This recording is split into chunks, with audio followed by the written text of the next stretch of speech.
First on my left, we've got Brother Isa. Brother Isa accepted Islam approximately 3 years ago. And was it at the Muslimin Center that you actually did your Shahada?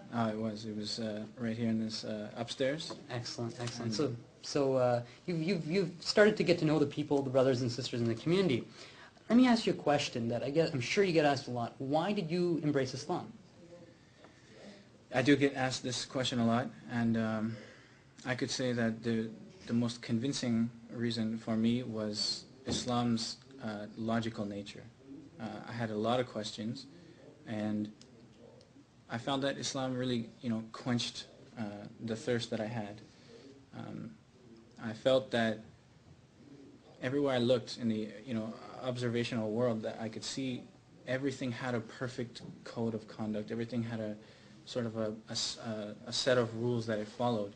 The plants and the animals and even evolution and everything had a really refined course that it was taking, except for humans. And humans had this ability to really make their own choices, and it was very subjective. And in terms of moral questions, social questions, economic questions, political questions, it's so subjective. And when I look at the world, I see that everything is one way, and it couldn't be another way, at least in the context that it was created. So for me, my biggest question was, is there also a set of rules, a course that I'm supposed to be taking? Can that be a subjective opinion, or is it something that is universal and for the common good? And when I started looking into Islam, I looked into a lot of religions. I grew up as a Christian, and I started finding a lot of similarities between Christianity and Islam in terms of their code of conduct, their moral code of conduct.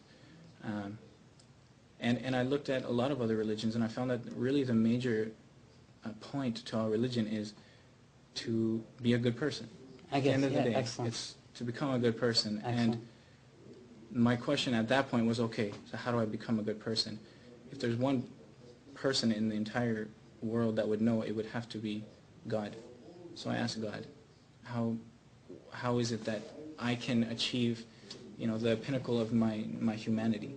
Excellent. And when I started looking into Islam, I found that even though there were things that maybe seemed a little contradictory to what I believed, or they gave me a little bit of a challenge because I had notions already that I conceived myself, I thought, okay, despite that, maybe I could be wrong, because everybody has a different opinion. Maybe I could be wrong.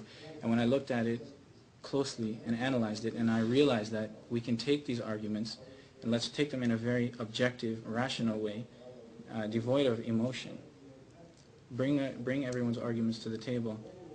Islam, I can honestly say I'm completely convinced that it will not lose. Excellent. That's some very profound words. Now let me ask you a question in closing.